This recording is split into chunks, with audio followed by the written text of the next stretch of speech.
Protests in Niger, a stand against U.S. military presence. Broadcasting from News of Africa. In recent developments from Niger, a series of protests has erupted challenging the ongoing U.S. military presence in the region. We delve into the causes and implications of these protests, aiming to provide a comprehensive understanding of the current situation. Background: the U.S. has maintained a military base in the desert city of Agadez, Niger, which was built at a cost of $100 million. This base is primarily used for manned and unmanned surveillance flights to monitor extremist groups in the Sahel region.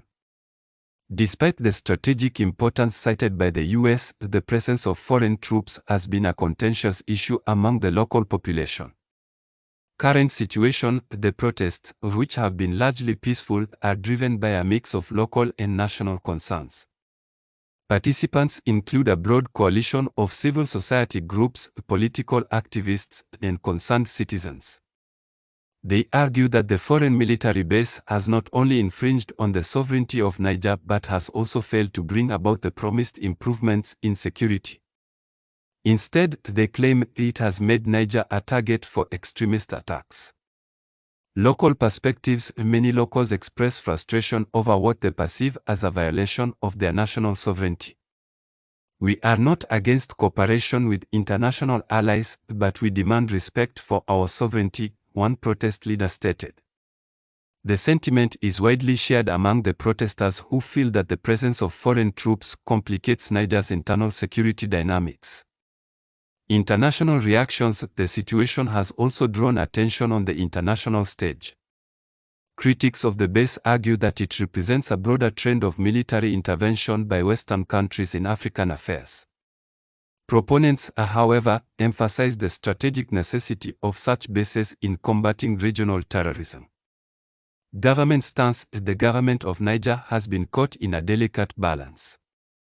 While it acknowledges the strategic benefits of hosting U.S. forces, it also faces growing pressure from its citizens to reassess such foreign agreements. The government has called for calm and dialogue, promising to review the terms of foreign military engagements in Niger. Conclusion: as Niger continues to grapple with these complex issues, the outcome of these protests could significantly impact the country's foreign policy and internal security strategy. It remains to be seen how this situation will unfold, but what is clear is that the people of Niger are eager to assert their right to sovereignty and peace. For ongoing updates and more in-depth coverage, stay tuned to News of Africa. We bring you the latest and most comprehensive news from across the continent. News of Africa, your source for African news. And now we switch our focus to another political issue in Togo. Political unrest in Togo. Constitutional changes spark fear of extended rule. Broadcast for News of Africa. In a significant development in Togo, proposed constitutional amendments are creating waves of political unrest across the country. These amendments could potentially allow President Faure Singbe to extend his rule, sparking fears of an entrenched power regime among the public and opposition groups. This article explores the facets of this unfolding political crisis. Background: President Faure Singbe has been in power since 2005 following the death of his father, Gnassingbé Eyadéma, who ruled Togo for 38 years. The proposed constitutional changes are perceived by many as an attempt to solidify presidential power further, mirroring a pattern of extended terms seen elsewhere in the region. Current developments: the streets of Lomé, the capital, and other cities have seen large-scale protests organized by opposition parties and civil society groups. Protesters are demanding a halt to what they see as a move towards a dictatorship. These amendments threaten to undermine our democracy and put our country in the hands of one man indefinitely, a leading opposition figure told reporters. The controversial amendments: key among the proposed changes is the modification of presidential term limits. If passed, these amendments would reset the term count, allowing President Gnassingbé potentially to remain in office until 2030 and beyond. This move has attracted severe criticism both domestically and internationally.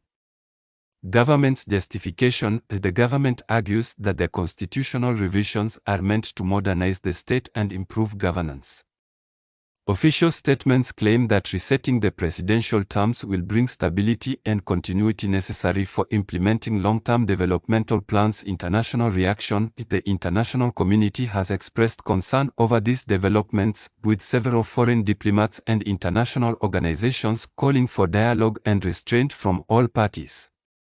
The African Union and the Economic Community of West African States, ECOWAS, have urged Togo's government to ensure that any constitutional changes are made through a comprehensive and inclusive process. Looking forward, the coming weeks are critical for Togo as it navigates these tumultuous political waters. The opposition has vowed to continue its demonstrations, while the government seeks to push forward with its agenda. The outcome of this political conflict will have far-reaching implications for governance and democratic integrity in Togo. Stay tuned to News of Africa as we continue to provide detailed coverage of this and other key stories from across the continent. News of Africa, your gateway to unbiased African news.